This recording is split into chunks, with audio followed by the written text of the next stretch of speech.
किन्नल बाहर से शांत दिख रही होगी, लेकिन अंदर से वह घबराई हुई थी। संकट में बोले गए एक वाक्य के कारण उसने पूरी रात करवटें बदलते हुए बिताई, इस डर से मुश्किल से एक पल भी सो पाई कि आर्यन कहीं कोई बेशर्म और अत्यधिक मांग न कर दे। इसलिए आज सुबह उसने खुद को मजबूत किया और साथ आकर सब कुछ खुलकर सामने रखने का फैसला किया। अगर उसे इसका सामना कभी न कभी करना ही था, तो बेहतर था कि इसे जल्द ही निपटा लिया जाए। फिर भी अब जब उसने वास्तव में इस मामले का सामना किया, तो वह तनाव में आने से खुद को रोक नहीं पाई। मुझे उम्मीद है कि मेरा अनुमान सही है। उसके स्वभाव को देखते हुए वह शायद ही कुछ मर्यादा पार की मांग करेगा। किन्नल ने मन ही मन प्रार्थना की। उसकी नजरों में हालांकि आर्यन युवा दिखता था, और यद्यपि वह शांत और उदासीन था, वह अपनी हड्डियों तक अभिमानी था। उसने ऐसी आंखें जो हर चीज को शांत उदासीनता के साथ देखती थीं, केवल संप्रदाय में ही देखी थीं। कुछ बुजुर्गों, सच्चे विशेषज्ञों की भी ऐसी ही नजरें थीं। वे सभी शक्तिशाली हस्तियां थीं जो अपने एक पैर की थपथपाहट से पूरे ग्रेट जो राजवंश को हिलाने में सक्षम थीं। लेकिन अगर कुछ था, तो वे आर्यन से कम अभिमानी लग रहे थे।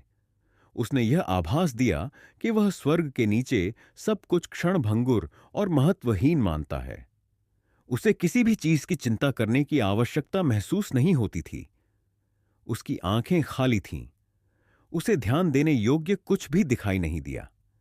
किन्नल को यह काफी अजीब लगा। वह एक छोटे से शहर का घर जमाई है। वह स्वर्ग से भी ज्यादा अभिमानी कैसे हो सकता है? इसमें निश्चित रूप से कुछ अजीब है। लेकिन यह ठीक इसलिए था क्योंकि वह आर्यन के गहरे बैठे अभिमान को महसूस कर सकती थी, कि वह काफी हद तक निश्चित थी कि वह ऐसी कोई मांग नहीं करेगा जिसे वह स्वीकार न कर सके, न ही वह उसे अपमानित करेगा। समय रेंगने लगा। आर्यन के जवाब देने से पहले एक पल बीता, लेकिन किन्नल को यह एक साल से भी लंबा लगा। वह अंदर ही अंदर घबराहट से परेशान थी, लेकिन अंत में आर्यन ने बस उसकी ओर देखा और पूछा, तुम इतनी तनाव में क्यों हो? ओह, क्या मैं तनाव में हूं? किन्नल ने शांत होने का नाटक किया। उसकी चमकदार आंखें सीधे आर्यन की निगाहों से मिलीं, जैसे यह साबित करने की कोशिश कर रही हो कि वह जरा भी घबराई हुई नहीं है। हालांकि उसकी आंखों ने अनजाने में घबराहट का एक धागा प्रकट कर दिया, जिससे उसकी सच्ची भावनाएं उजागर हो गईं। अगर तुमने और जोर लगाया तो तुम्हारे नाखून तुम्हारे कपड़ों के किनारों को फाड़ देंगे। आर्यन हंसा। किन्नल जम गई। फिर नीचे देखा। तभी उसे एहसास हुआ कि वह अनजाने में अपने कपड़ों के कपड़े से छेड़छाड़ करने लगी थी। उसकी उंगलियों ने इतना जोर लगाया कि उसके हाथों के पिछले हिस्से पर नसें उभर आईं। उसका सुंदर चेहरा सुर्ख लाल हो गया और उसकी आंखें शर्म और क्रोध से चमक उठीं। उसने क्रूरता से आर्यन को घूरा। बस मुझे बताओ, वरना मुझे अपना वचन तोड़ने के लिए दोष मत देना। झोरावर ने यह सब स्तब्धता में देखा। तो मार्शल चाची भी शर्माती हैं? आर्यन ने बस बुदबुदाया, तुम्हारे पास स्पिरिट मिस जेड फिजिक है। इस सांसारिक दुनिया में यह तुम्हें सबसे अलग करता है, और संयोग से मेरे पास एक सेविका की कमी है। यदि तुम मेरा अनुसरण करने को तैयार हो, तो अधिक से अधिक 1 वर्ष के भीतर मैं न केवल तुम्हारी स्वतंत्रता लौटा दूंगा, बल्कि मैं तुम्हें तुम्हारे शरीर की जन्मजात प्रतिभाओं को पूरी तरह से साकार करने में भी मदद करूंगा। जब उसने अपना प्रस्ताव समाप्त किया, तो पूरा कमरा इतना शांत हो गया कि सुई गिरने की आवाज भी सुनी जा सकती थी। युविका और अन्य लोगों की आंखें चौड़ी हो गईं। इस महिला की मार्शल दांव में उपलब्धियां इतनी भयावह थीं कि वह एक ग्रैंड मास्टर के समकक्ष थी, और उसका दर्जा स्पष्ट रूप से ऊंचा था। यहां तक कि छठे राजकुमार ने भी उसे मार्शल चाची कहा था। लेकिन अब आर्यन उसे अपनी सेविका बनाना चाहता था। झोरावर हाँफने लगा। वह किन्नल की स्थिति को किसी और से बेहतर जानता था, और जब उसने आर्यन का अनुरोध सुना, तो उसका दिमाग सुन्न हो गया।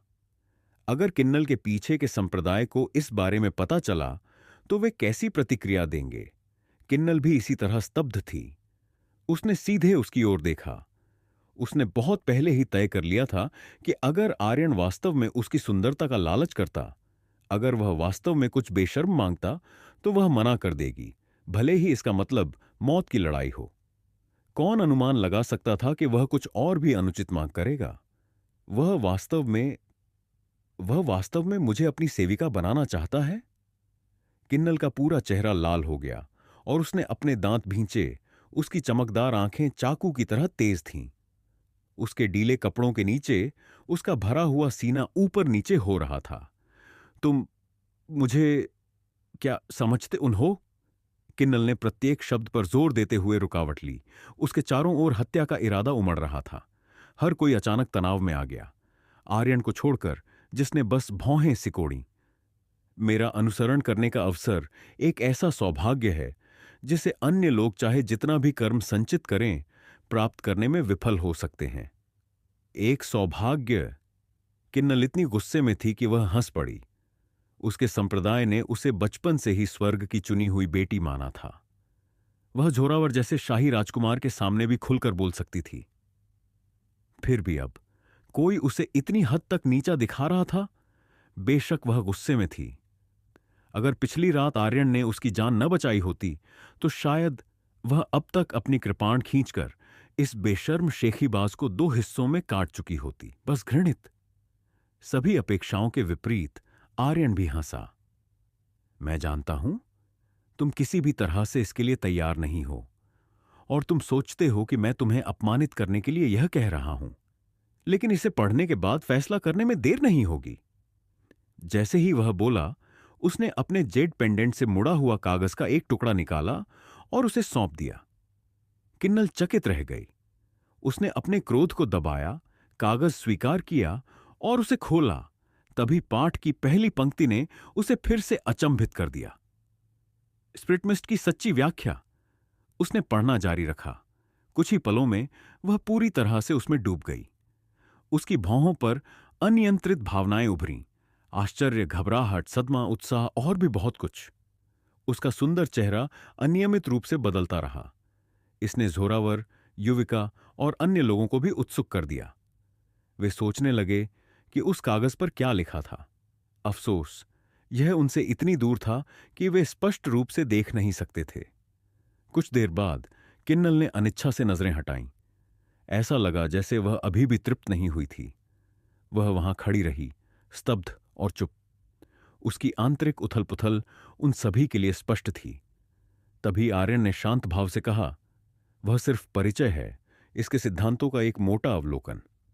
जैसा कि मैं देखता हूं, तुम्हारी समझने की शक्ति के साथ तुम्हें 1 साल के भीतर पाठ के रहस्यों को पूरी तरह से समझ लेना चाहिए।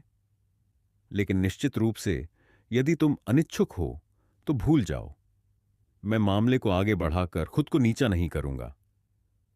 पृष्ठ की सामग्री ऐसी थी जिसे उसने स्पिरिट मिस्ट की सच्ची व्याख्या कहा। इसमें जन्मजात प्रतिभाशाली स्पिरिट मिस्ट जेड फिजिक के सूक्ष्म रहस्यों का वर्णन किया गया था और इसमें आगे की क्षमताओं को उजागर करने के लिए कई मंत्रों के साथ साथ शरीर की शक्ति के लिए व्यावहारिक अनुप्रयोग भी शामिल थे। उसने अपने पिछले जीवन के बारे में सोचा। दांव की खोज में विभिन्न प्रकार की जन्मजात प्रतिभाओं के अनुप्रयोगों पर शोध और कटौती करने के लिए उसने the heavens guide to spiritual physics को अपना आधार बनाया था, जो दुनिया में सभी प्रकार के आध्यात्मिक शरीरों के धारकों की खोज कर रहा था। फिर उसने एक एक करके उनके रहस्यों पर शोध किया और विचार किया। यह कहना उचित था कि उसके लाभ बहुत बड़े थे। स्पिरिट मिस्ट की सच्ची व्याख्या उन मंत्रों में से एकमात्र था जिसे उसने इस शोध के माध्यम से विकसित किया था। हर किसी ने किन्नल पर नजर डाली, मानो यह देखने में दिलचस्पी हो कि वह क्या फैसला करेगी। कुछ देर बाद किन्नल आखिरकार अटपटाते हुए बोली, क्या मैं इस पर विचार करने के लिए कुछ समय ले सकती हूं? बेशक। आर्यन ने सिर हिलाया। लेकिन मेरा धैर्य सीमित है। प्रांतीय राजधानी पहुंचने से पहले तुम्हें मुझे स्पष्ट जवाब देना होगा। किन्नल ने मन ही मन राहत की सांस ली और वह रुकी नहीं। उसने और जोरावर ने उसे विदाई दी, फिर भाग गई। उसके चले जाने के बाद युविका खुद को रोक नहीं पाई और बोली, मास्टर आर्यन, अगर आपको सेविकाओं की जरूरत है तो मैं आपकी मदद कर सकती हूं। जैसी भी शख्सियत आप चाहें और जितनी चाहें। आर्यन हंसा। मैंने बस एक दुर्लभ सहज आध्यात्मिक काया देखी और थोड़ी उत्सुकता हुई। बेशक, अगर वह मना करती है तो कोई बात नहीं। हम सबकी अपनी अपनी महत्वाकांक्षाएं हैं। अमेंद्र ने अफसोस जताया। भाई आर्यन, सिर्फ आप में ही ऐसी कोशिश करने का आत्मविश्वास है। कोई और होता तो मुझे डर है कि किन्नल ने उन्हें गुस्से में मार ही दिया होता। चंदन खुद को हंसने से रोक नहीं पाया। मेरे दृष्टिकोण से यह कहने के बजाय कि मास्टर आर्यन उससे कुछ मांग रहे हैं, यह कहना बेहतर होगा कि वह उसे अपनी नियति बदलने का अवसर दे रहे हैं। वह इसे लेती है या नहीं, यह उस पर निर्भर है। आर्यन मुस्कुराया, लेकिन उसने इसका खंडन नहीं किया। युविका को अचानक कुछ याद आया। ठीक है मास्टर आर्यन, हम कल रात प्रांतीय राजधानी पहुंच जाएंगे। अगर आपके पास पहले से रहने की जगह नहीं है तो आप मेरे परिवार की जागीर में क्यों नहीं आते? मेरे पास स्वाभाविक रूप से रहने की जगह है। आर्यन ने सिर हिलाया।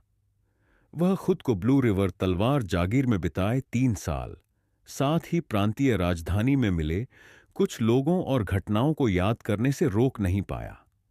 और बेशक, त्रिशा, दूसरे चंद्रमास का 8वां दिन, क्लाउड रिवर प्रांतीय राजधानी के बाहर एक घाट विशाल अजूर तक फैला हुआ था।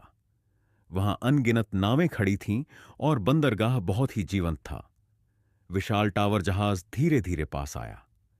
आर्यन ने 9वें मंडप की जालीदार खिड़कियों से नदी के किनारे और शहर की दूर की रूपरेखा को देखा। वह खुद से बुदबुदाए बिना नहीं रह सका। क्लाउड रिवर प्रांतीय राजधानी, मैं आर्यन वापस आ गया हूं। क्लाउड रिवर प्रांतीय राजधानी क्लाउड रिवर प्रांत के 19 शहरों का केंद्र थी, जिसकी आबादी 30 लाख से अधिक थी। इसके अलावा क्लाउड रिवर प्रांत के सभी 19 शहरों में प्रसिद्ध ब्लू रिवर तलवार जागीर यहीं बनी थी। ग्वांगलिंग शहर की तुलना में प्रांतीय राजधानी निस्संदेह कहीं अधिक समृद्ध और घनी आबादी वाली थी। छोटे बड़े गुटों ने शहर के हिस्सों पर कब्जा कर रखा था, जबकि मार्शल कलाकार बादलों की तरह असंख्य थे। पूरे प्रांत में लगभग कोई भी युवा प्रतिभाशाली या मार्शल वे का अनुसरण करने की आकांक्षा रखने वाला युवक यहीं इकट्ठा होता था। मास्टर आर्यन, नाव बंदरगाह के पास लंगर डालने वाली है। क्या हमें उतरने की तैयारी करनी चाहिए? युविका अपनी सामान्य सैन्य पोशाक पहने हुए थी। उसके चेहरे पर उत्साह का भाव था। वह घर लौटने वाली थी। यह बिगड़ी हुई, तर्कहीन छोटी राजकुमारी स्पष्ट रूप से प्रसन्न थी। चंदन और अमेंद्र ने भी अपना सामान व्यवस्थित कर लिया था। यह देखकर आर्यन ने सिर हिलाया। वह सीधे मंडप से बाहर निकल गया। आर्यन, इससे पहले कि वे बहुत दूर जाते, उसने देखा कि किन्नल दूर से चली आ रही है। उसके घाव पूरी तरह से भर गए थे और उसके लंबे बाल हमेशा की तरह पोनीटेल में थे।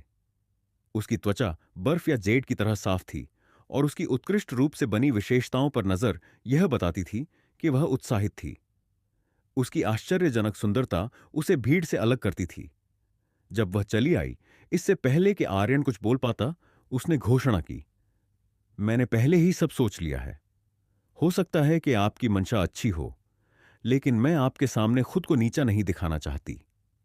उसका कद लंबा और पतला था और उसने अपनी बाहों को छाती पर बांध लिया और अपने लाल होंठ सिकोड़ लिए। उसकी उज्ज्वल ओस जैसी आंखें गर्व से चमक रही थीं। आर्यन ने शांत मुस्कान के साथ कहा, एक प्रशंसनीय निर्णय। किन्नल ने आर्यन की नजर में निराशा का कोई संकेत नहीं देखा, जिससे वह थोड़ी चकित रह गई। उसने रुककर अपने शब्दों पर विचार किया और फिर कहा, लेकिन मैं अभी भी आपकी जान की कर्जदार हूं और मैं निश्चित रूप से किसी दिन आपको चुका दूंगी। आर्यन ने इस पर ध्यान नहीं दिया। जरूरत नहीं है। अगर तुम मुझसे पूछो तो तुम्हें अपने उस मार्शल भतीजे की चिंता करना बेहतर होगा। यह भविष्य की आपदाओं को रोक सकता है। किन्नल थोड़ी शर्मिंदा दिखते हुए हिचकिचाई। अगर आपको बुरा ना लगे तो क्या मैं यह जानने की हिम्मत कर सकती हूं कि आपको स्प्रिट मिस्ट का सच्चा निर्वचन कहां से मिला? आर्यन ने लापरवाही से कहा, यह मेरे अपने मनन का परिणाम है। किन्नल चकित रह गए। वह खुद को यह कहने से रोक नहीं पाई, अगर आप मुझसे पूछें तो स्पिरिटमिस्ट का सच्चा निर्वचन के स्तर की चमत्कारी पुस्तक का निर्माण करना शायद सांसारिक अमर के भी बस की बात नहीं है। आप बस निराश हैं कि मैंने आपकी सेविका बनने से इनकार कर दिया है ना? नहीं तो आप इतनी बेतुकी बात क्यों कहेंगे? जाहिर तौर पर उसने सोचा कि आर्यन जानबूझकर उसे सच बताने से इनकार कर रहा है। आर्यन खुद को हंसने से रोक नहीं पाया। याद है मैंने कल तुमसे क्या कहा था? मेरी सेविका बनने का अवसर एक ऐसा आशीर्वाद है जिसका दूसरे सिर्फ सपना ही देख सकते हैं, चाहे वे कितना भी कर्म पुण्य जमा कर लें। कैसा रहेगा यह? अगर भाग्य में हुआ तो हम फिर मिलेंगे। नहीं रुको, बेहतर होगा कि हम दोबारा ना मिलें। मुझे निश्चित रूप से फिर से अनावश्यक परेशानी में पड़ने की कोई इच्छा नहीं है। इतना कहकर वह आगे चलता रहा। युविका और बाकी लोग उसके पीछे भाग गए। आकाश के प्रकाश के नीचे नीले रंग के वस्त्रों में एक युवक हाथ पीठ के पीछे बांधे आराम से और संतुष्ट होकर चला गया। किन्नल उसी जगह पर जम गई। आर्यन की आकृति को दूर तक फीका पड़ते हुए देखती रही। वह अवर्णनीय रूप से द्वंद्वात्मक महसूस कर रही थी। मैं बस नहीं जानती कि आर्यन से स्पिरिटमिस्ट का सच्चा निर्वचन का पूरा पाठ कैसे प्राप्त करूं। किन्नल थोड़ी देर के लिए शांत हो गई, फिर अपने दिल में आह भरते हुए थोड़ी हताश महसूस करने लगी। मार्शल चाची किन्नल, आर्यन ने क्या कहा? झोरावर दिनेश और 3 अन्य परिचारकों के साथ चलकर आया। अपने दिल में वह निश्चित रूप से इससे नाखुश है। किन्नल ने धीरे से अपने लाल होंठ सिकोड़े और उसकी उज्ज्वल चाकू की तरह तेज आंखें एक झील की सतह की तरह शांत थीं। उसके पीछे का संप्रदाय इतना मजबूत था कि वह पूरे ग्रेट जो राजवंश की राजनीति को प्रभावित कर सकता था, और संप्रदाय में उसके कई वरिष्ठ उस पर स्नेह रखते थे। उसे विश्वास था कि आर्यन की शक्ति उधार लिए बिना भी वह मार्शल दांव के मार्ग पर अपने लिए एक जगह बना सकती है। जोरावर ने गंभीरता से कहा, जब हम यह ऑपरेशन खत्म कर लेंगे तो हम आर्यन को ढूंढने का मौका निकाल सकते हैं। चाहे कुछ भी हो जाए, मुझे पूरे पाठ को हासिल करने में आपकी मदद करनी होगी। वह युवा दिख सकता है, लेकिन वह बहुत अभिमानी है। मैंने उसकी शर्तों पर सहमत होने से इनकार कर दिया, इसीलिए मुझे डर है कि अब वह रंजिश रखता होगा।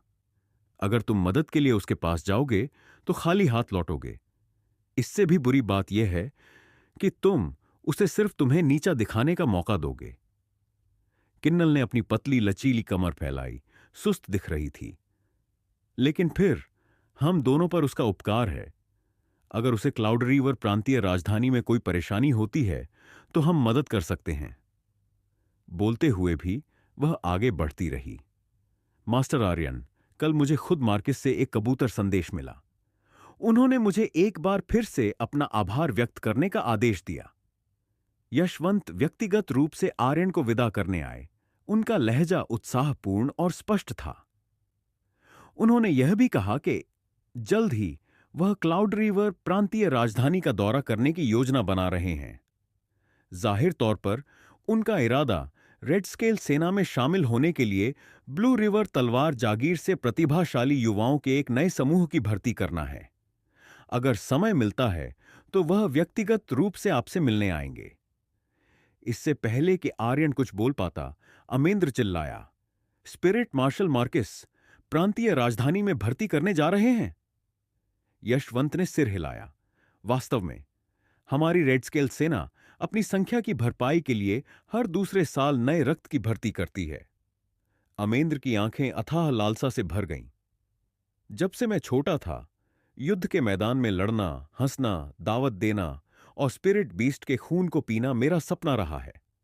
अगर शामिल होने का अवसर मिला तो मुझे अपनी किस्मत आजमानी होगी। यशवंत जोर से हंस पड़े।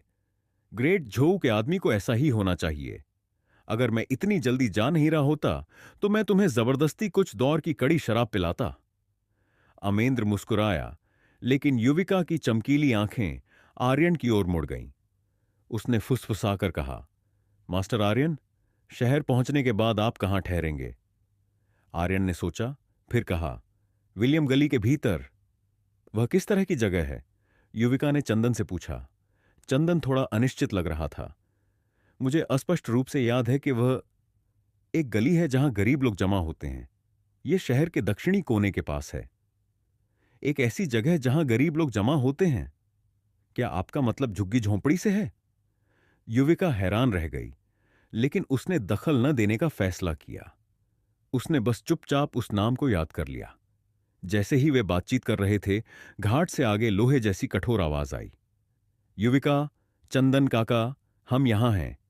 घाट पर बहुत भीड़ थी, लेकिन एक कतार विशेष रूप से आकर्षक थी। 100 से अधिक बख्तरबंद गार्ड एक साफ गठन में खड़े थे, घोड़े पकड़े हुए और सावधान की मुद्रा में थे। इस भव्य जुलूस के सामने एक शांत सुंदर महिला खड़ी थी। उसके काले बाल जुड़े में बंधे थे, जिससे उसकी लंबी पतली गर्दन दिखाई दे रही थी। उसकी पतली कमर सीधी थी और उसके पास वह अद्वितीय आकर्षण था जो केवल समय ही एक महिला को दे सकता है। जिसने अभी बात की थी, वह उसके बगल में खड़ा युवा था। वह लंबा और सुगठित था, उसके कंधे चौड़े और कमर पतली थी। उसने योद्धा के वस्त्र पहने थे और उसमें एक उग्र वीर भाव था। वह भीड़ में मुर्गियों के बीच सारस की तरह सबसे अलग दिख रहा था। मेरी मां और दूसरे भाई यहां क्यों हैं? युविका चिल्लाई। जब उनके बच्चे दूर होते हैं तो माएं चिंता करती हैं। वह शायद इसलिए यहां आई हैं क्योंकि उन्हें तुम्हारी बहुत याद आ रही थी। मुझे दूसरे युवा स्वामी को देखकर ज्यादा आश्चर्य हुआ। क्या वह रेडस्केल सेना में प्रशिक्षण नहीं ले रहा था?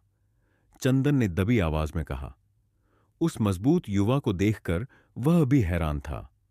वह सुंदर प्रौढ़ महिला कोई और नहीं, बल्कि युविका की मां लतिका, युवान परिवार के मुखिया की आधिकारिक पत्नी थी। और उसके बगल में उसका दूसरा बड़ा भाई युगराज था।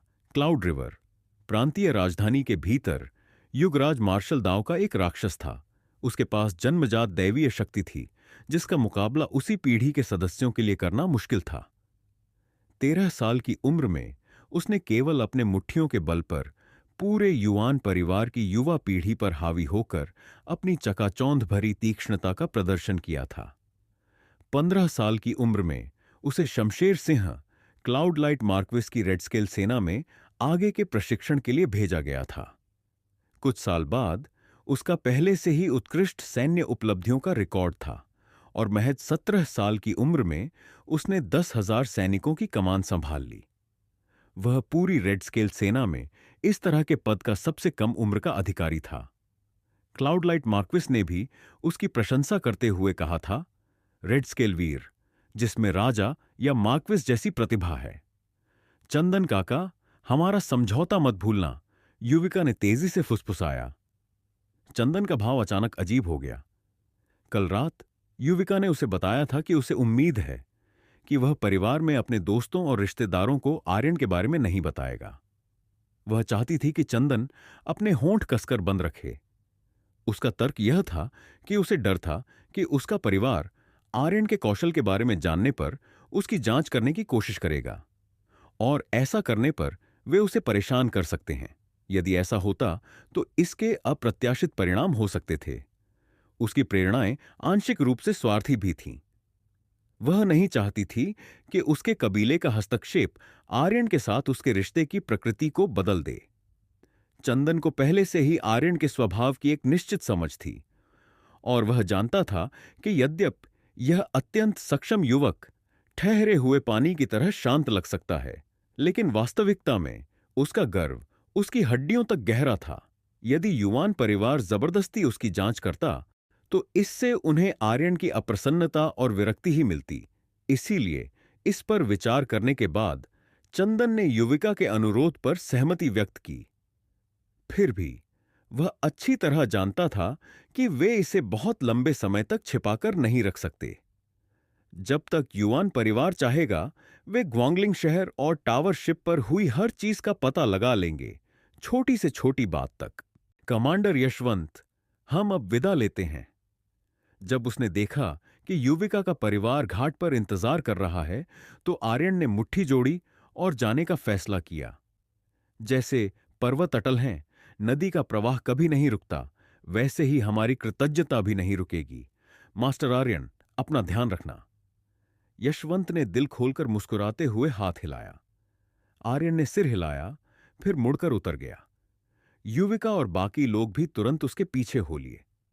जब वे घाट पर पहुंचे तो मजबूत वीर युगराज ने चिड़चिड़ाते हुए शिकायत की, लड़की, क्या तुमने ध्यान नहीं दिया कि मां और मैं तुम्हारा इंतजार कर रहे थे? तुमने वाकई बहुत देर लगा दी। पहले होता तो मैं तुम्हें थप्पड़ मार देता। हालांकि उसने यह कहा, लेकिन उसकी आंखें मुस्कुरा रही थीं। उसकी नजर पूरी तरह से प्यार भरी और स्नेहपूर्ण थी। तुमसे इंतजार करने को किसने कहा? युविका ने आंखें घुमाई और चिड़चिड़ाते हुए कहा, और तुम इतने सारे सेवक क्यों लाए हो? क्या तुम्हें नहीं लगता कि यह थोड़ा ध्यान खींचने वाला है? फिर वह मुड़ी और अपनी मां लतिका को दोनों हाथों से गले लगा लिया। वह तुरंत मुस्कुराई। मां, आप सचमुच मेरा स्वागत करने के लिए इतनी दूर आईं? इसका मतलब है कि आपको मेरी याद आई होगी, है ना? लतिका की आंखों के किनारे लाल थे, लेकिन उसके शब्द ठंडे और कठोर थे। तुम इतनी छोटी हो, फिर भी प्रांतीय राजधानी से चुपके से बाहर निकल गईं। अगर तुम्हें कुछ हो जाता तो मैं तुम्हारे पिता का सामना कैसे करती? युविका ने अपनी जीभ बाहर निकाली, जरा भी चिंतित नहीं थी। मैं वापस आ गई हूं, जिंदा और पूरी तरह ठीक, है ना? इतना ज्यादा चिंता मत करो। लतिका ने चारों ओर देखा और उसकी नजर आर्यन और अमेंद्र पर पड़ी। चंदन काका, ये दोनों युवा स्वामी कौन हो सकते हैं? घाट से ही उसने महसूस किया कि युविका और आर्यन ने आपस में काफी बातचीत की है। आर्यन के सुंदर रूप और शांत, अलगाव भरे स्वभाव को भी मिला दें तो यह स्पष्ट था कि वह असाधारण था। एक मां के रूप में लतिका उसे नजरअंदाज कैसे कर सकती थी? चंदन ने गंभीरता से कहा, मालिकिन, ये युवा स्वामी आर्यन हैं और ये युवा स्वामी अमेंद्र हैं। छोटी मालकिन और मैं ग्वांगलिंग शहर के मदर घोस्ट रिज की यात्रा पर गए थे और इन दोनों ने हमें कई खतरों से बचने में मदद की। चंदन रुका, फिर आगे कहा, वे यात्रा करने और खुद को मजबूत करने के लिए प्रांतीय राजधानी में है, इसलिए हम एक साथ यात्रा करते रहे। ओह, तो वे उस पिछड़े ग्वांगलिंग शहर से हैं?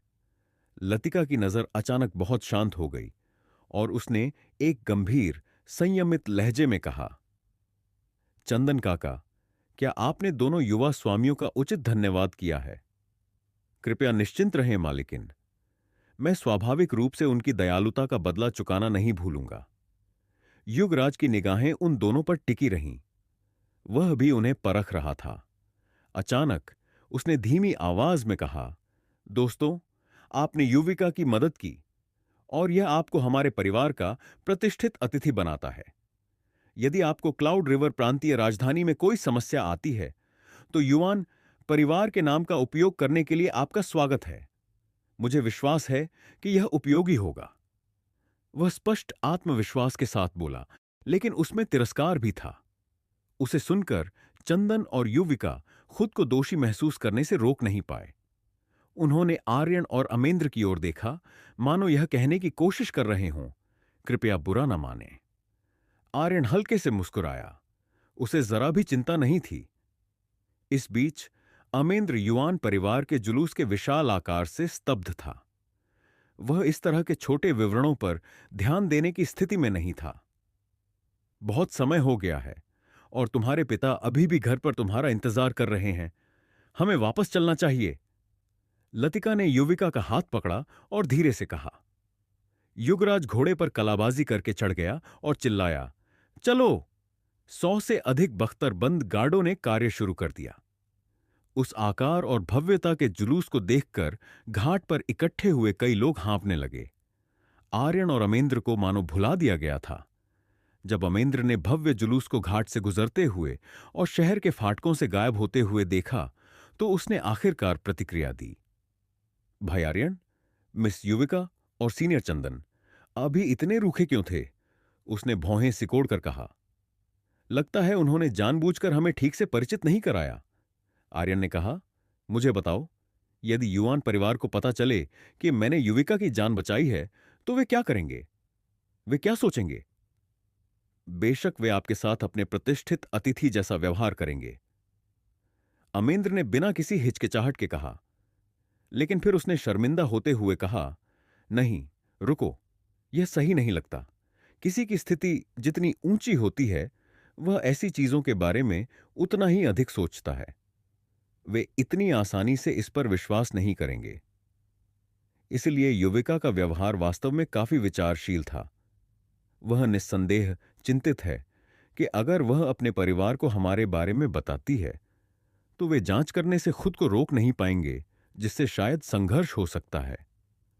ऐसा कहते हुए आर्यन ने पास के नदी किनारे की ओर इशारा किया और कहा, देखो, क्या तुम्हें वह बूढ़ा आदमी मछली पकड़ते हुए दिख रहा है? वह वास्तव में एक छिपा हुआ मार्शल दांव ग्रैंडमास्टर है। अमेंद्र ने सहज रूप से देखा और एक शंकुधारी टोपी पहने हुए नंगे पैर वाले बूढ़े व्यक्ति को देखा। वह एक घिसी पिटी मछली पकड़ने के जाल को धोने के लिए झुका हुआ था और उसका दुबला पतला अनुभवी चेहरा काला और झुर्रियों से भरा हुआ था। ऐसा नहीं लगता। अमेंद्र ने अपनी भौहें सिकोड़ी, लेकिन आर्यन ने और कुछ नहीं कहा। अमेंद्र को तुरंत एहसास हुआ कि वह क्या कहना चाह रहा है। आप सही कह रहे हैं। अगर आप अचानक ऐसी बात कहते हैं तो मुझ जैसा व्यक्ति भी विश्वास नहीं करेगा। युआन परिवार के उच्च अधिकारी तो दूर की बात है। इसे याद रखना, जैसे जैसे लोग अपना जीवन जीते हैं, चाहे वे सांसारिक दुनिया में रहते हों या साधना की दुनिया में, दृष्टि की चौड़ाई, ताकत और स्थिति में अंतर अनिवार्य रूप से पूर्वाग्रह और संघर्ष को जन्म देगा। प्राचीन काल से ऐसा ही रहा है और आज भी ऐसा ही है। अमेंद्र ने गंभीरता से झुककर कहा, मैं आपकी शिक्षाओं को अपने दिल में रखूंगा। मैं उन्हें जीवन भर नहीं भूलूंगा। लेकिन आर्यन बस रूखे ढंग से मुस्कुराया। जानना आसान है, लेकिन अभ्यास में लाना मुश्किल है। भले ही आप ऐसे और सिद्धांतों को समझ लें, तो आपको क्या फायदा होगा? जब तक आप पर्याप्त मजबूत हैं, आपको वैसे भी ऐसी चीजों की चिंता करने की जरूरत नहीं है। फिर उसने अपने हाथ अपनी पीठ के पीछे रखे और चला गया। अमेंद्र जल्दी से उसके पीछे चला गया, लेकिन हालांकि उसने इस पर ध्यान नहीं दिया, शंकुधारी टोपी वाला बूढ़ा व्यक्ति, अपने जाल धोता हुआ सांवला झुर्रीदार मछुआरा, स्तब्ध लग रहा था। क्या उस नीले कपड़े वाले लड़के ने मेरी पहचान देख ली? आर्यन और अमेंद्र के जाने के तुरंत बाद झोरावर, किन्नल, दिनेश और अन्य गार्ड एक एक करके टॉवर जहाज से बाहर निकल आए। छठे महामहिम शंकुधारी टोपी वाले बूढ़े ने अपनी मुट्ठी बांधी। उसके पूरी तरह से झुर्रीदार चेहरे पर मुस्कान थी। मैं काफी समय से इंतजार कर रहा हूं। झोरावर खुशी से चमक उठा और उसने जल्दबाजी में अभिवादन किया। एल्डर मुकेश, मैं स्तब्ध और अभिभूत हूं कि आप व्यक्तिगत रूप से आए। किन्नल की रंगी हुई भौहें तन गईं। उसने बूढ़े व्यक्ति को पहचान लिया। मुकेश! वह इंपीरियल प्रांत के सद्भाव प्रांत के गवर्नरों में से एक थे, एक मार्शल दाव ग्रैंड मास्टर, जिसके पास जबरदस्त अधिकार था। सद्भाव प्रांत क्लाउड रिवर प्रांत की सीमा पर था। सद्भाव प्रांतीय राजधानी से क्लाउड रिवर प्रांतीय राजधानी तक अधिकतम गति से घोड़े पर यात्रा करने में 1 दिन लगता था। बुजुर्ग मछुआरे मुकेश ने क्षेत्र का जायजा लिया। छठे महामहिम, हमें यहां नहीं रुकना चाहिए। आइए शहर में और बात करें। झोरावर खुशी से सहमत हो गया। इस बीच टॉवर जहाज पर वापस यशवंत ने जोरावर और मुकेश को जाते हुए देखा, फिर विचार में डूब गया। छठे राजकुमार के अभियान का उद्देश्य वास्तव में क्या है? इसके अलावा मार्क्विस चंदन ने कहा था कि जल्द ही वह भी क्लाउड रिवर प्रांतीय राजधानी का दौरा करेंगे। क्या ऐसा ना हो कि यह समय सिर्फ एक संयोग हो? कुछ देर बाद यशवंत ने सिर हिलाया और उस मामले पर और ध्यान नहीं दिया। शहर के अंदर सड़कें और गलियां मकड़ी के जाल की तरह सभी दिशाओं में फैली हुई थीं। सड़कें इधर उधर भागते पैदल यात्रियों से गुलजार थीं। यह सांसारिक दुनिया के एक फलते फूलते घनी आबादी वाले दृश्य की पेंटिंग जैसा था। यह वास्तव में क्लाउड रिवर प्रांतीय राजधानी से अलग नहीं था, जिसे आर्यन ने याद किया। आखिरकार ब्लू रिवर स्वॉर्ड मैनोर से निकाले जाने के बाद से केवल 1 साल से थोड़ा अधिक समय बीता था। अगर उस समय कुछ बदला था तो वह खुद था। जैसे ही आर्यन शहर की सड़कों और गलियों से आराम से टहल रहा था, उसने पूछा, क्या तुम अभी ब्लू रिवर स्वॉर्ड मैनोर में दाखिला लेने जा रहे हो या तुम्हारे पास कोई और योजना है? अमेंद्र ने जल्दबाजी में जवाब दिया, मैं आपके व्यवस्थित होने तक आपका साथ देना चाहता हूं। उसके बाद पंजीकरण करना ज्यादा देर नहीं होगा। वह पारिवारिक संपर्कों के कारण ब्लू रिवर स्वॉर्ड मैनोर में दाखिल हुआ था, इसीलिए वह जब चाहे तब पंजीकरण करा सकता था। आर्यन ने और कुछ नहीं कहा। उसने बस अपनी पुरानी यादों का अनुसरण किया और शहर के दक्षिण पश्चिम हिस्से की ओर चल दिया। आधे रास्ते में एक उत्कृष्ट रूप से सजी हुई बग्घी अचानक आर्यन के बगल में आकर रुक गई। पर्दे खुले, एक खूबसूरत चेहरा सामने आया जो मुस्कुराने में तेज था, लेकिन गुस्सा करने में भी तेज था। उसके बाल बादलों की तरह नरम लग रहे थे और वे एक नुकीले फीनिक्स हेयरपिन में बंधे हुए थे। उसकी आंखें चमकीली थीं, जुड़वां पूर्णिमा की तरह उज्जवल थीं, सिवाय उसकी गहरे काले पुतलियों के। उसकी चमकदार त्वचा चर्बी की तरह नाजुक लग रही थी, मानो आप उस पर फूंक मारकर उसे तोड़ सकते हो। उसकी चमकीली आंखें इधर उधर घूम रही थीं। उसकी नजरें कोमल और मोहक थीं। संक्षेप में, वह बहुत और पूरी तरह से आकर्षक थी। अमेंद्र चकित था। क्या वह थोड़ी ज्यादा ही मोहक नहीं है? महिला के होंठ हल्के से खुले और उसने बांसुरी संगीत की याद दिलाने वाली कोमल आवाज में कहा, क्या मैं पूछ सकती हूं कि आप यंग लॉर्ड आर्यन हैं? आर्यन ने विचारपूर्वक सिर हिलाया। आप गार्डन ऑफ ब्लॉसम्स की गायिका चारू हैं, है ना? महिला की आंखों में आश्चर्य की एक झलक दिखाई दी। फिर वह हल्की सी मुस्कुराई। आपने मुझे पहचान लिया। मैं इतनी भाग्यशाली कैसे हुई? कोई अन्य व्यक्ति कब का उसके असीम आकर्षण से मदहोश हो गया होता। लेकिन आर्यन ने बस शांति से कहा, क्या मैं पूछ सकता हूं कि आपने मुझे क्यों ढूंढा है? चारू ने अपने लाल होंठों को काटा। उसकी चमकीली आंखें पानी की तरह चमक रही थीं। जब उसने गंभीरता से कहा, यंग लॉर्ड आर्यन, कृपया गलत न समझें। मैंने अभी अभी टॉवर जहाज पर जो हुआ उसके बारे में सुना। आप ही थे जिसने ज्वार को मोड़ा और एक संकट को टाल दिया जो अन्यथा जहाज पर सवार सभी को प्रभावित कर सकता था। इसीलिए जब मैं यहां से गुजरी और आपको पहचाना तो मैं व्यक्तिगत रूप से अपना आभार व्यक्त करने के लिए रुके बिना नहीं रह सकी। यह स्पष्ट था कि वह अब भी 20 की भी नहीं हुई थी, लेकिन उसकी हर हरकत, हल्के से भौहें सिकोड़ने या सूक्ष्म मुस्कान तक आकर्षक और प्रेमपूर्ण थी। बस देखकर ही अमेंद्र का दिल कांपने लगा था। आर्यन ने कहा, ओह। उसने उसे ध्यान से घूरते हुए कहा, धन्यवाद की कोई जरूरत नहीं है। मैं तब तक खुश रहूंगा जब तक आप यह न माने कि मैं उनके छठे महामहिम के साथ जुड़ा हुआ हूं। चारू का सुंदर चेहरा जम गया और उसकी पुतलियां सूक्ष्मता से सिकुड़ गईं। फिर उसने अपने होंठों को दबाकर मुस्कुराया। मैं अब आपको और परेशान नहीं करूंगी। मैं आपको विदा कहती हूं। इसके साथ ही उसने पर्दे बंद कर दिए और उसकी शानदार बग्घी दूर चली गई। अमेंद्र ने तब तक देखा जब तक कि बग्घी एक आकर्षक प्राचीन इमारत के सामने नहीं रुकी। उसकी आंखें चमक उठीं। क्या चारू सैंड स्काउरी पर व्यापार करने की योजना बना रही है? अंगवेव्स, भाई आर्यन? हां? जब वह मुड़ा तो उसने देखा कि आर्यन बहुत दूर निकल गया है और वह जल्दी से उसके पीछे भागा। भाई आर्यन, वह चारू सैंड स्काउरिंग वेव्स के अंदर गई थी। वह क्लाउडर रिवर प्रीफेक्चुरल कैपिटल का सबसे प्रसिद्ध वेश्यालय है। वे कहते हैं कि वहां सुंदरियां बादलों जितनी आम हैं और 1000 सोने के बदले आप एक सुंदर सपना देख सकते हैं। अमेंद्र इतना उत्साहित था कि वह अपने हाथ रगड़ रहा था।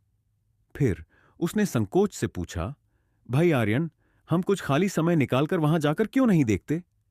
जैसे ही उसने यह कहा, उसे खुद को थप्पड़ मारने की इच्छा हुई। क्या बकवास है?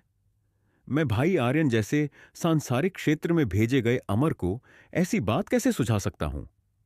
कहीं वह गलत न समझ ले। लेकिन आर्यन ने जरा भी परवाह नहीं की। उस स्तर की जगह के बारे में कुछ भी अच्छा नहीं है। ऊह! अमेंद्र ने मन ही मन राहत की सांस ली, लेकिन साथ ही वह हैरान भी था। जैसे ही उसने विचार किया, उसके विचारों ने एक अलग ही मोड़ ले लिया। कुछ भी अच्छा नहीं। यह सच है कि कुछ कलात्मक दरबारी महिलाओं को छोड़कर वेश्यालय में कोई भी अपने शरीर को मंदिर की तरह नहीं मानता। इस तरह देखने पर भाई आर्यन वास्तव में स्थिति को काफी अच्छी तरह से समझते हैं। इस विचार ने तुरंत अमेंद्र के चेहरे पर एक अस्पष्ट मुस्कान ला दी। आर्यन ने कभी अनुमान नहीं लगाया होगा कि अमेंद्र की कल्पना इतनी आसानी से बेकाबू हो जाती है। अगर वह जानता तो वह शायद अमेंद्र के सिर को खरबूजे की तरह खोल देता और चिल्लाता, तुम सारा दिन किस बारे में सोचते रहते हो? दक्षिण पश्चिमी जिला विलो गली छोटी टूटी फूटी मिट्टी की झोपड़ियों से भरी थी। जमीन गड्ढों वाली और ऊबड़ खाबड़ थी और ऐसा लग रहा था कि हाल ही में बारिश हुई है, क्योंकि सड़क पूरी तरह से कीचड़ थी। यह वास्तव में वही गंदी बस्ती थी जिसका वर्णन चंदन ने किया था। यहां रहने वाला हर कोई समाज के सबसे निचले पायदान पर था। जहां तक नजर जाती थी उजाड़ ही उजाड़ था। क्लाउड रिवर प्रीफेक्चुरल कैपिटल के बाकी हिस्सों की तुलना में यह पूरी तरह से एक अलग दुनिया जैसा था। आर्यन अमेंद्र को इस परिचित रास्ते से नीचे ले गया, शायद इसलिए कि उनके कपड़े अपेक्षाकृत साफ और सुव्यवस्थित थे। उन्होंने कई लोगों का ध्यान आकर्षित किया। युवा मालिक, कृपया मुझे थोड़ा सा पैसा दे दो, बस थोड़ा सा। मेरा बच्चा कई दिनों से भूखा है। एक पतली दुबली महिला ने खुद को जमीन पर फेंक दिया और रोने लगी, जिससे उसका पूरा शरीर कीचड़ वाले पानी से भीग गया। अमेंद्र यह दृश्य सहन नहीं कर सका। वह अभी अपना बटुआ निकालने ही वाला था कि आर्यन ने उसे रोक दिया। अगर तुम अभी अपना पैसा निकालते हो तो पल भर में भिखारियों का एक पूरा समूह तुम पर टूट पड़ेगा। तुम तब तक जा नहीं पाओगे जब तक तुम अपने पास मौजूद सब कुछ उन्हें नहीं दे देते। अमेंद्र का मुंह खुला रह गया। हमारी शक्ति के साथ क्या आप कह रहे हैं कि भिखारियों का एक समूह हमें रोक सकता है? अपने रुतबे के साथ क्या तुम उन्हें चोट पहुंचा सकते हो? आर्यन ने पलटकर पूछा। उनके पास पैसे नहीं हैं, जिसका मतलब है कि वे चिकित्सा उपचार का खर्च वहन नहीं कर सकते। यदि वे घायल हो जाते हैं तो उनके पास मृत्यु का इंतजार करने के अलावा और कोई विकल्प नहीं होगा। वह अमेंद्र हिचकिचाया। हम पारस के दोस्त हैं। आर्यन ने झुकती हुई महिला की ओर देखा। यदि आपका बच्चा भूख से मर रहा है तो आप उसे उससे मिलने ले जा सकती हैं। महिला थोड़े समय के लिए अवाक रह गई। फिर वह फुर्ती से रेंगकर अपने पैरों पर खड़ी हुई, शांप दिया और चली गई। पहले क्यों नहीं बताया? मैंने खुद को मुफ्त में कीचड़ में फेंक दिया। क्या यह सच में काम कर गया? अमेंद्र को मुश्किल से अपनी आंखों पर विश्वास हुआ। जीवित रहने के लिए समाज के निचले तबके के पास गर्मी के लिए एक साथ रहने के अलावा कोई विकल्प नहीं होता। यदि तुम उनमें से किसी एक को भी पहचानते हो तो बाकी लोग तुम्हें अब खोए हुए, वध के लिए तैयार मोटे मेमने के रूप में नहीं देखेंगे। आर्यन ने बोलते हुए आगे बढ़ना जारी रखा। अमेंद्र जल्दी से उसके पास पहुंचा। भाई आर्यन, पारस कौन है? एक दोस्त। जैसे ही आर्यन ने ये शब्द कहे, उसकी आंखों में भावना का एक संकेत कौंध गया। यादें जागृत होने से पहले वह जो व्यक्ति था, उसके लिए दोस्त शब्द किसी भी खजाने से कहीं अधिक महत्वपूर्ण था। पारस उन चंद दोस्तों में से एक था जो उसके पास थे। आखिरकार जब वे गली में गहराई तक आ चुके थे तो आर्यन एक टूटे फूटे आंगन के सामने रुक गया। निवास की चारों दीवारें छोटी और मिट्टी की बनी थीं और वे बहुत पहले क्षतिग्रस्त हो चुकी थीं। फाटक पर जंग के धब्बे थे। बस वहां खड़े होकर आप आसानी से आंगन के अंदर देख सकते थे। जब उन्होंने इलाके को देखा तो उन्होंने 3 मिट्टी और टाइल की झोपड़ियां, एक सब्जी का बगीचा, एक विलो का पेड़ और 6 या 7 बत्तखें और मुर्गियां देखीं। एक दुबला पतला व्यक्ति लकड़ी की व्हीलचेयर में बैठा था। उसके खुरदरे कपड़े फटे हुए थे और वह इस समय आग पर खाना पका रहा था। अलाव से धुआं निकल रहा था जिससे उसका शरीर छिप रहा था। समय समय पर उसे जोरदार खांसी आती थी। जब आर्यन ने यह देखा तो उसकी दृष्टि अचानक थोड़ी अधिक केंद्रित और गंभीर हो गई। तुम यहीं रुको। इसके साथ ही उसने दरवाजा खोला और आंगन में प्रवेश किया। परी, क्या तुम वापस आ गई? जाकर अपना पाठ दोहराओ। मैं तुरंत रात का खाना खत्म करता हूं, व्हील चेयर में बैठे दुबले पतले व्यक्ति ने कहा। लेकिन फिर उसे एहसास हुआ कि कुछ ठीक नहीं है। उसने ऊपर देखा और अपने सामने एक लंबी दुबली आकृति को खड़ा पाया। जब उसने इस अनचाहे मेहमान का चेहरा देखा तो व्हीलचेयर में बैठा आदमी शुरू में भौंचक्का रह गया। फिर उसका चेहरा उत्साह और खुशी से जगमगा उठा। सीनियर भाई आर्यन, आप यहां क्या कर रहे हैं? उसने अपनी छड़ी के लिए हाथ बढ़ाया और उठने ही वाला था, लेकिन आर्यन ने उसे वापस नीचे बैठा दिया। मैं अभी प्रीफेक्चुरल कैपिटल पहुंचा हूं। मैंने सोचा नहीं था कि सिर्फ 1 साल अलग रहने के बाद तुम्हारी यह हालत हो जाएगी। उसका भाव जटिल था। उसके सामने मौजूद दुबला पतला व्यक्ति वास्तव में पारस था, लेकिन वह उस दृढ़ निश्चयी, मजबूत और मर्दाना युवक से बिल्कुल अलग था जिसे वह याद करता था। उसके बाल बिखरे हुए थे और उसके कपड़े पुराने तथा छेदों से भरे थे। वह दुबला पतला था और उसकी त्वचा नीरस थी। उसका चेहरा एक उत्साही युवक का होना चाहिए था, लेकिन इसके बजाय उस पर कठिनाई की झलक थी। सबसे बुरी बात यह थी कि उसके दोनों पैर स्पष्ट रूप से अपंग थे, इसीलिए वह केवल व्हील चेयर में ही बैठ सकता था। पारस की खुशी धीरे धीरे फीकी पड़ गई और वह अस्थायी रूप से चुप हो गया, इससे पहले कि उसने जबरदस्ती मुस्कुराया। यह भी ठीक है, यह बिल्कुल भी ठीक नहीं है। आर्यन की नजर टूटे हुए आंगन पर घूमी और फिर अंत में अलाव के ऊपर लटके बर्तन पर पड़ी। इतनी भाप और धुएं के बावजूद नीचे केवल मुट्ठी भर दयनीय रूप से कम चावल की भूसी थी। आर्यन का मन डूब गया। सीनियर भाई आर्यन, जो बीत गया सो बीत गया।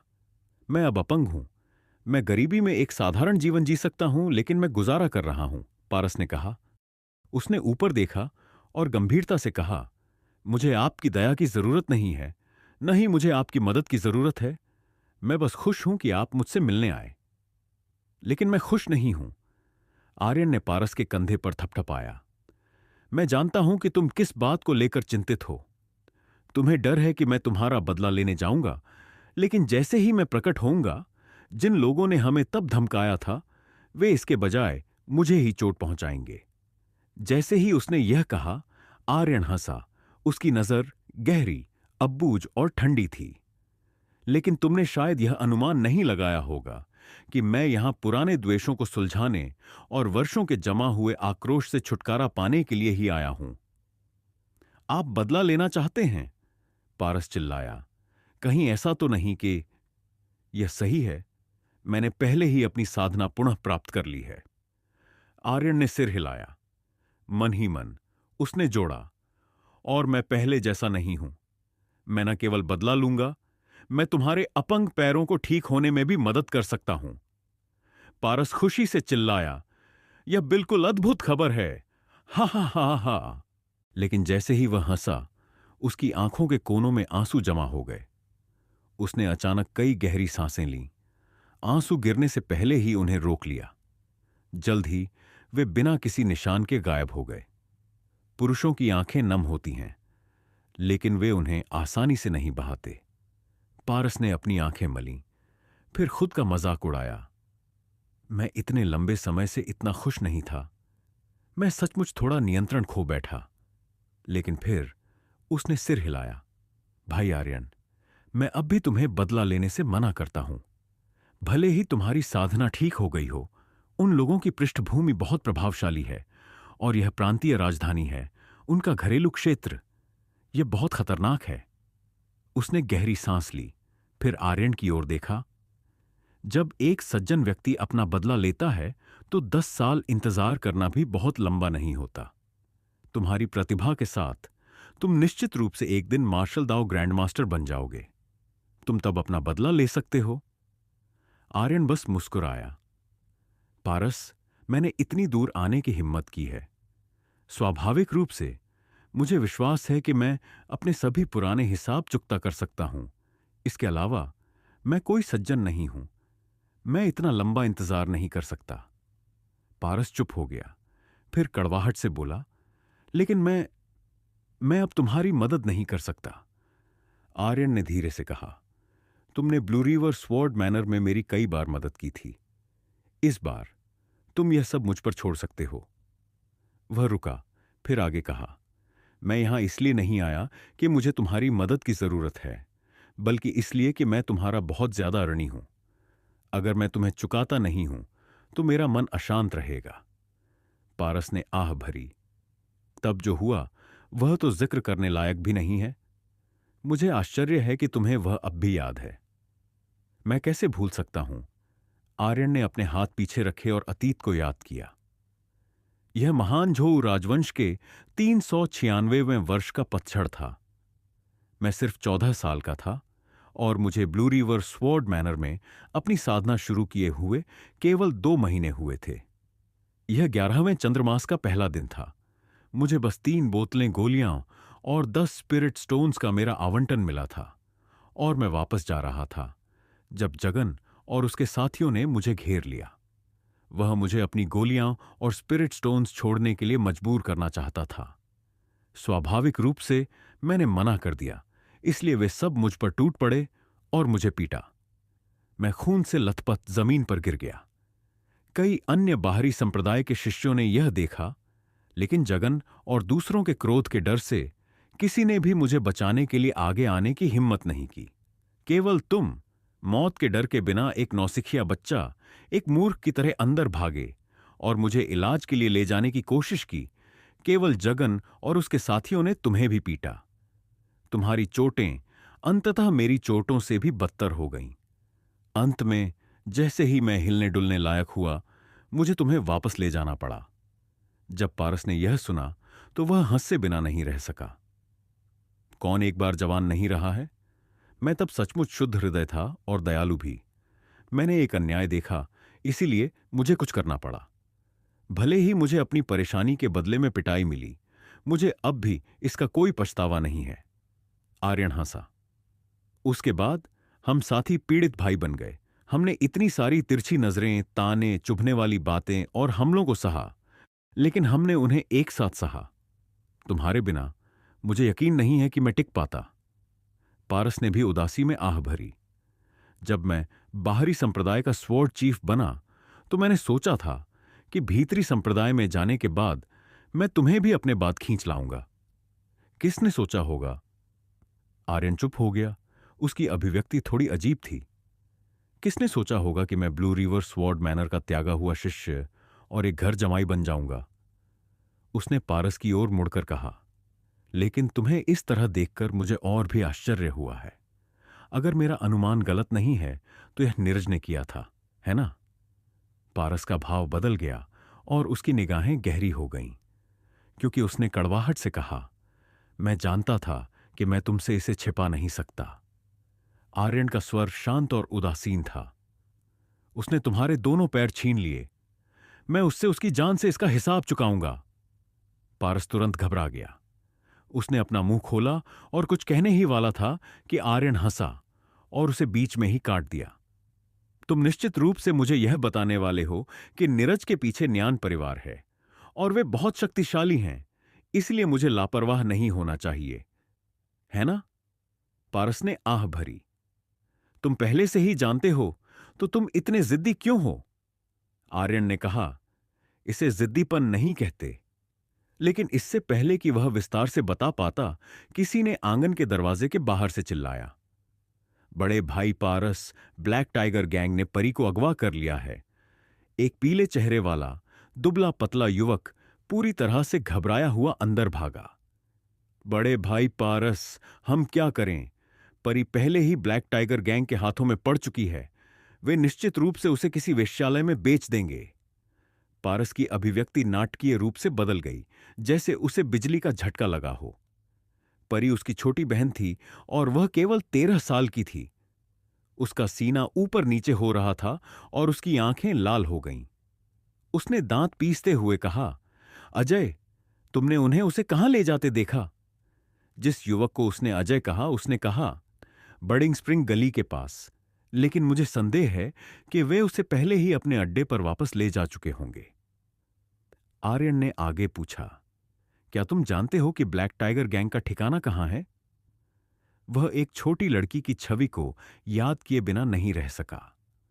उसके फूलों के प्रिंट वाले कपड़े पुराने और फटे हुए थे और उसके सिर पर मेमने के सींगों जैसी 2 छोटी चोटियां थीं। उसकी आंखें बड़ी और चमकीली थीं और वह चतुर और प्यारी थी। ब्लू रिवर स्वॉर्ड मैनर में अपनी साधना के दौरान आर्यन कई बार पारस के पारिवारिक घर गया था। वह स्वाभाविक रूप से जानता था कि पारस अपनी छोटी बहन को बहुत प्यार करता था। मैं जानता हूं। अजय ने जल्दी से सिर हिलाया। आर्यन ने पारस के कंधे पर थपथपाया और कहा, घबराओ मत, तुम यहीं रहो, मैं परी को घर ले आऊंगा। उसका लहजा सामान्य था, लेकिन उसके शब्दों ने पारस को व्यथित कर दिया। सीनियर भाई आर्यन, इस बार मुझे डर है कि मुझे सचमुच तुम्हें परेशान करना पड़ेगा। अजय, रास्ता दिखाओ। आर्यन ने कोई समय बर्बाद नहीं किया, वह बस आंगन से बाहर चला गया। अजय जल्दी से उसके पीछे भागा। जब वह बाहर निकला तो आर्यन ने अमेंद्र की ओर देखा, जो बाहर इंतजार कर रहा था। तुम किसी भी सूरत में यहीं रहना। अमेंद्र ने जल्दी से सहमति व्यक्त की। उसका ठीक होना बेहतर है। अगर उस लड़की को कुछ होता है तो मैं। आर्यन के दिल में हत्यारा इरादा दौड़ गया और उसकी शांत निगाहें ठंडी पड़ गईं।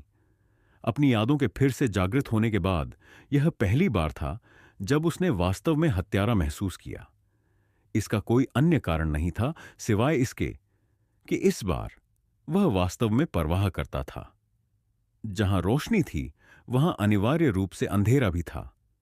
क्लाउड रिवर प्रांतीय राजधानी हलचल भरी और समृद्ध थी, लेकिन यह उसकी यही समृद्धि थी जिसने कई भूमिगत संगठनों को जन्म दिया। ब्लैक टाइगर गैंग उन्हीं में से एक था। यह विशेष गुट महिलाओं को बेचकर अपनी आजीविका कमाता था। उनके तरीके नीच और घिनौने थे, लेकिन वे चतुर भी थे। जिन लड़कियों को वे बेचते थे वे सभी समाज के सबसे निचले पायदान से आती थीं, सबसे गरीब परिवारों से, जिनके पीछे कोई समर्थक या प्रभाव नहीं होता था। ऐसे परिवारों के पास स्वाभाविक रूप से बदला लेने का कोई साधन नहीं होता था। स्प्रिंग जेट गली ब्लैक टाइगर गैंग का ठिकाना।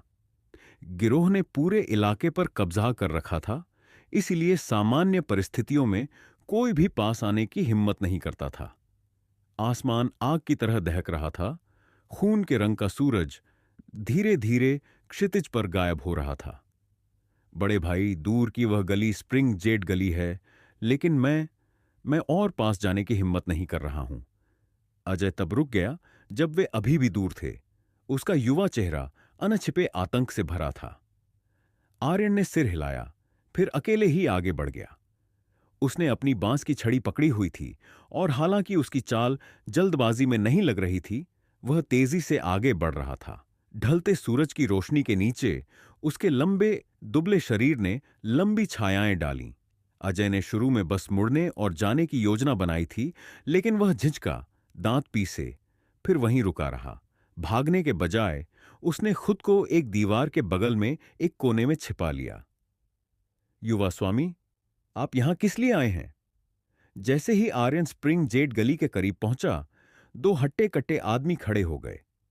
अंधेरे के भीतर उन्होंने आर्यन को ऊपर से नीचे तक देखा, और जब उन्होंने उसके पहनावे को देखा तो उनके ठंडे शब्द अभी भी कुछ हद तक विनम्र थे। आर्यन ने गली में आगे देखते हुए कहा, जिस छोटी लड़की का तुम लोगों ने अब भी अपहरण किया है, वह कहां है? रात हो चुकी थी और इमारतों से लालटेन लटके हुए थे।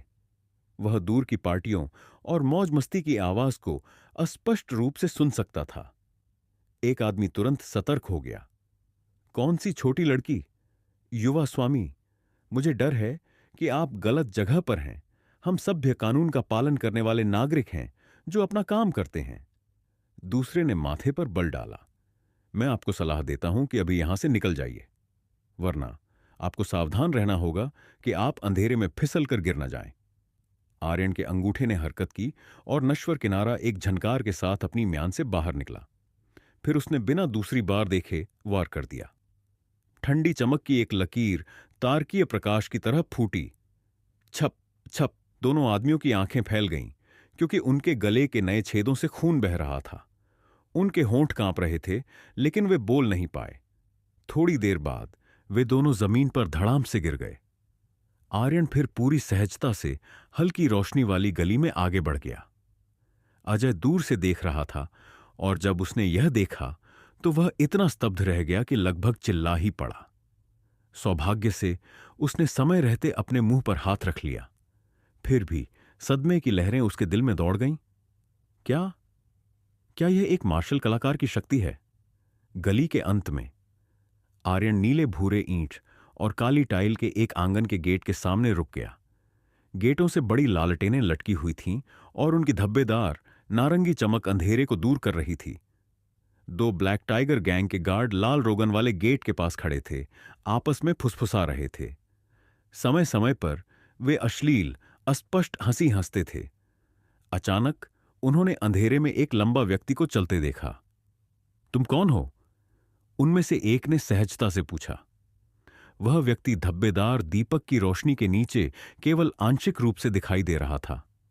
उसकी सुंदर विशेषताएं अस्पष्ट थीं, सिवाय उस ठंडी रहस्यमय नजर के।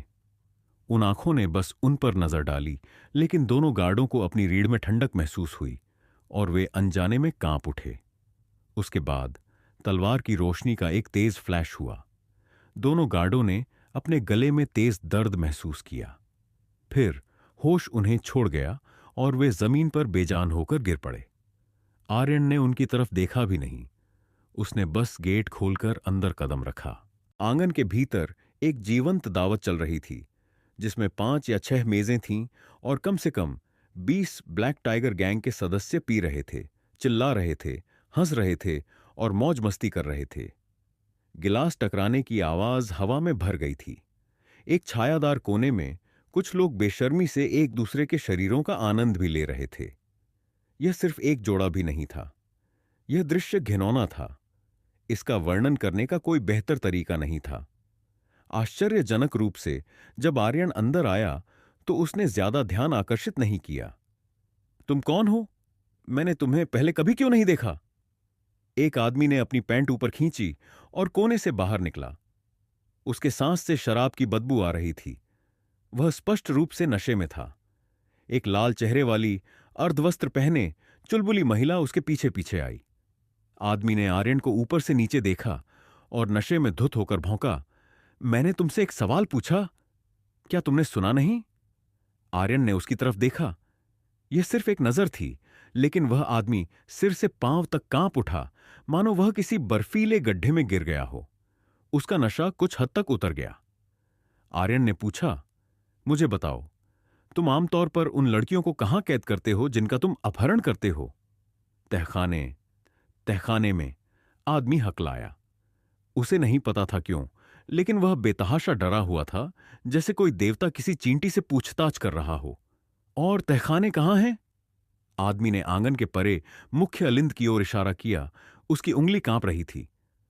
वह कुछ कहने ही वाला था कि छप, धातु की एक चमक के साथ नश्वर किनारा सीधे उसके गले से आर पार हो गया।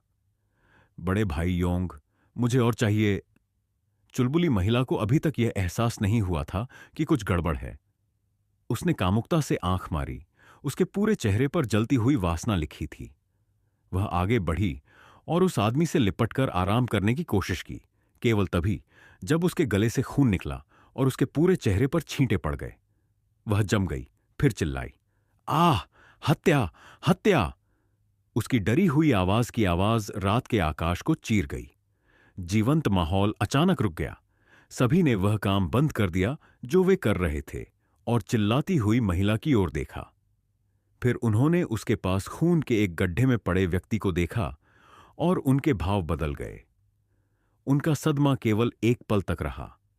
ब्लैक टाइगर गैंग के सदस्यों ने जल्दी प्रतिक्रिया दी और उन सभी ने अपने लक्ष्य पर ध्यान केंद्रित किया।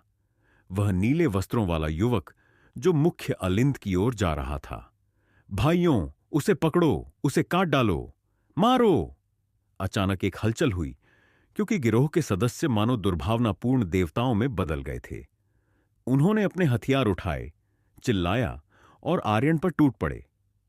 शायद यह सिर्फ इसलिए था क्योंकि वे पहले ही बहुत ज्यादा पी चुके थे, लेकिन उनमें से हर एक तैयार और तत्पर था। वे बिना किसी डर के आगे बढ़े, लेकिन आर्यन हमेशा की तरह शांत था, जैसे उसने उन्हें देखा ही नहीं था। उसने उनकी ओर मुड़कर देखा भी नहीं। नश्वर किनारा से एक स्पष्ट गूंज निकली और पल भर में तेज तलवार की छाया बिजली की तरह एक के बाद एक बाहर निकली। मायावी ब्लेड एक दूसरे को काट रहे थे और ओवरलैप हो रहे थे, पूरे क्षेत्र को ढक रहे थे। ब्लैक टाइगर गैंग के खलनायक एक तरह की भीड़ थे। ज्यादा से ज्यादा वे कुछ मोटे मुक्केबाजी, तकनीक या घटिया किक जानते थे। वे अभी तक मार्शल दांव की दहलीज तक भी नहीं पहुंचे थे। वे आर्यन का मुकाबला कैसे कर सकते थे? पल भर में लाशें जमीन पर बिखरी पड़ी थीं। ताजा खून गड्ढों में जमा हो रहा था। रोशनी के नीचे लाल रंग स्पष्ट और आंख को पकड़ने वाला था। जिन्हें आर्यन ने नहीं मारा था, वे अपनी अक्ल खो बैठे थे। वे जितना दूर भाग सकते थे भाग गए। उनके चेहरे पीले पड़ गए थे। उनके हथियार पकड़े हुए हाथ बेकाबू होकर कांप रहे थे। लेकिन आर्यन ने इन छोटी मछलियों पर और ध्यान नहीं दिया। वह बस अपनी तलवार लेकर अलिंद में चला गया। धड़ाम! एक बर्छी हलबर ने चकाचौंध ठंडी रोशनी के साथ उस पर वार किया। हमलावर काले कपड़े पहने एक काना अधेड़ व्यक्ति था। वह दरवाजे के बगल में छिपा हुआ था, लेकिन अब उसने विस्फोटक तरीके से वार किया। उसने अभ्यास की गई क्रूरता के साथ सही अवसर का लाभ उठाया था। लेकिन ऐसा लगा जैसे आर्यन को पहले से पता था। वह सूक्ष्मता से किनारे हट गया और बर्छी केवल हवा को लगी। छप! उसी समय नश्वर किनारा ने सहजता से काने आदमी की गर्दन काट दी। उसका बड़ा सिर हवा में उड़ गया और उसका अब सिर रहित शरीर जमीन पर गिरने से पहले ताजा खून छिड़का। हॉल मोमबत्तियों से प्रकाशित था और एक अकेली मेज को छोड़कर खाली था, जो एक शानदार दावत से ढकी थी। व्यंजन अभी भी गर्मागर्म थे, लेकिन मेहमान पहले ही अपनी कुर्सियां खाली कर चुके थे। जब आर्यन ने प्रवेश किया तो उसने पास में 3 लोगों को देखा। एक आदमी, एक औरत और एक बुजुर्ग। उन सभी ने हथियार पकड़ रखे थे। उनके चेहरे गंभीर, भद्दे और पूरी तरह से सतर्क थे। आदमी ने धीमी आवाज में कहा, दोस्त, हर अन्याय का अपना अपराधी होता है और हर कर्ज का अपना लेनदार। अगर हमने किसी तरह से आपको नाराज किया है तो मैं, कालू, आपको मुआवजा दूंगा। क्या मैं पूछ सकता हूं कि आप ऐसा क्यों कर रहे हैं, और देख सकता हूं कि क्या हम चीजों को ठीक कर सकते हैं? आर्यन की निगाहें कमरे में घूमी। तहखाने का प्रवेश द्वार कहां है? आदमी का दिल हिल गया और वह बोले बिना नहीं रह सका। मुझे बताओ मत कि मेरे उन अंधे अधीनस्थों ने आपके किसी दोस्त को पकड़ लिया है। छप! आर्यन अचानक आगे बढ़ा और उसकी तलवार बिजली की तरह चमकी सहजता से आदमी के गले में घुस गई। अपनी मृत्यु के अंतिम क्षणों में आदमी का आश्चर्य उसके पूरे चेहरे पर लिखा हुआ था। अब तुम जवाब दो। आर्यन महिला की ओर मुड़ा। वह पहले से ही इतनी डरी हुई थी कि उसके पैर कांप रहे थे। उसका चेहरा फूल जैसा सुंदर था, लेकिन अब डर के मारे पीला पड़ गया था। जब उसने आर्यन के सवाल सुने तो उसने सहज रूप से कमरे के किनारे पर लगे स्क्रीन वाले दरवाजे की ओर देखा। छपाक! तलवार की रोशनी की एक और चमक पड़ी। महिला के गले से खून बह निकला और उसका शरीर जमीन पर फैल गया। उसकी आंखें अब भी खुली थीं। उसे मृत्यु में भी शांति नहीं मिली। एकमात्र बचे हुए बूढ़े ने चिल्लाया, हमने तुम्हें पहले ही बता दिया था, तुम्हें उसे क्यों मारना पड़ा? वह इतना डरा हुआ था कि मानो उसने अपनी आत्मा खो दी हो और उसका दिमाग टूटने के कगार पर था। उसे एकमात्र जवाब तलवार की नुकीली धार से मिला। छपाक! उसका पूरा शरीर बीच से 2 हिस्सों में कट गया। 2 एकदम सही हिस्सों में अगल बगल गिर गया। उसका खून और अंग झरने की तरह बह गए। आर्यन ने कहा, क्या मुझे तुम्हें मारने के लिए किसी कारण की जरूरत है? वह स्क्रीन वाले दरवाजे की ओर मुड़ा। उसकी नजर हमेशा की तरह शांत थी। उसकी आंखें उदासीन और गूढ़ थीं। जब आर्यन तलवार सम्राट गुस्से में हत्या करते थे तो वह स्पष्टीकरण देना पसंद नहीं करते थे। स्क्रीन के पीछे एक और दीवार थी जिसमें एक छिपा हुआ दरवाजा बना हुआ था। आर्यन ने अपनी तलवार घुमाई और ताला तोड़ दिया, फिर दरवाजा खोलकर बिना किसी देरी के अंदर घुस गया। परिकाल कोठरी के नम अंधेरे में घुटनों को कसकर गले लगाए बैठी थी। उसके बाल बिखरे हुए थे और हालांकि उसका चेहरा पीला था, लेकिन उसमें घबराहट के कोई लक्षण नहीं थे। इसके विपरीत वह पूरी तरह शांत थी। जिस क्षण उसे अगवा किया गया था, वह जानती थी कि उसे अपना बाकी जीवन अंधेरे में फंसकर बिताना होगा। वह फिर कभी सूरज की रोशनी के नीचे आजादी से नहीं जी पाएगी। उसने बहुत पहले ही सुन लिया था कि ब्लैक टाइगर गिरोह द्वारा अगवा की गई लड़कियों को वेश्यालयों में बेच दिया जाता है ताकि वे बाकी जीवन पुरुषों के खिलौने के रूप में बिता सकें, हर तरह के अपमान सह सकें, उनका जीवन अब उनका अपना नहीं रहता। लेकिन वह डरी नहीं थी। उसने जीवित रहने की किसी भी उम्मीद को कभी नहीं छोड़ा।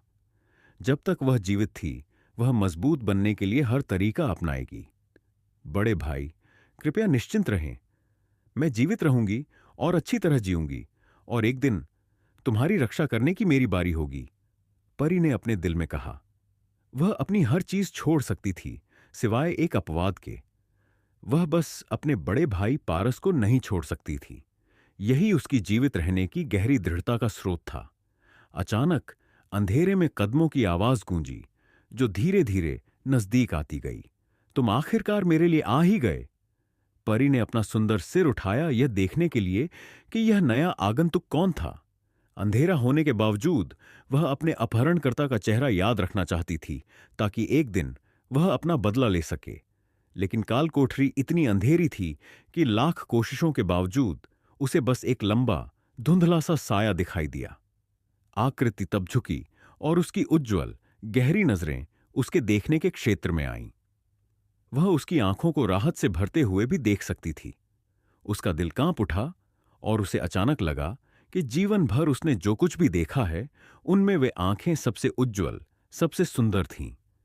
वे वसंत की सुबह की धूप की तरह थीं, जो उस पर पड़ रही थीं और उसके दिल में जमी बर्फीली उदासी को गर्म कर रही थीं। एक दोस्ताना आवाज ने कहा, जिसमें हंसी का भाव था, क्या तुम मुझे अभी भी याद करती हो? परी तुरंत कांप गई। उसने अचानक पास में बैठे व्यक्ति का सुंदर चेहरा स्पष्ट रूप से देखा। भाई आर्यन? उसकी आंखें फैल गईं।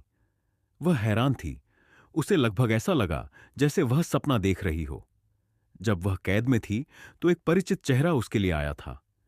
जिस क्षण वह आया, ऐसा लगा जैसे अंधेरे को दूर भगाने के लिए अनंत प्रकाश प्रकट हो गया हो।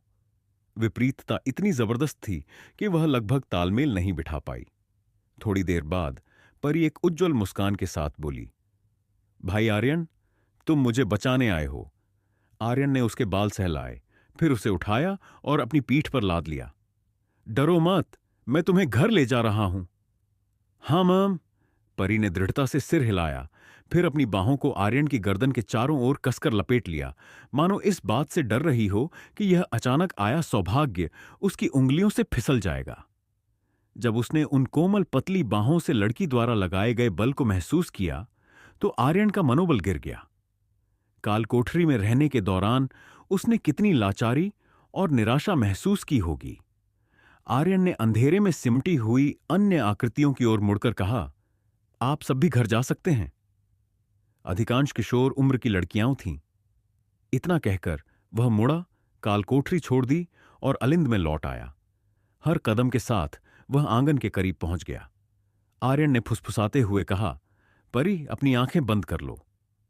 हवा में खून की गंध भरी हुई थी और लाशें जमीन पर बिखरी पड़ी थीं। यह एक अत्यंत विचलित करने वाला दृश्य था। लेकिन परी ने अपना सिर हिलाया और अपनी आंखें और चौड़ी कर लीं। उसने गंभीरता से नरसंहार को देखा और हालांकि उसका छोटा सा चेहरा पीला था, वह पूरी तरह से शांत थी। वह जरा भी डरी नहीं थी। इसके विपरीत उसे अद्भुत महसूस हो रहा था। जब वे निवास से बाहर निकले और स्प्रिंग जेट गली लौट आए, तो उसने अचानक कहा, भाई आर्यन, क्या तुम मुझे मार्शल दांव की खेती करना सिखाओगे? आर्यन ने पूछा, तुम क्यों खेती करना चाहती हो? परी उसे बताने में झिझकी, लेकिन अंत में उसने फिर भी कह दिया, मैं अपने बड़े भाई की रक्षा करना चाहती हूं। मैं बाकी जीवन उनकी रक्षा करना चाहती हूं। मैं फिर कभी किसी को उन्हें धमकाने नहीं दूंगी।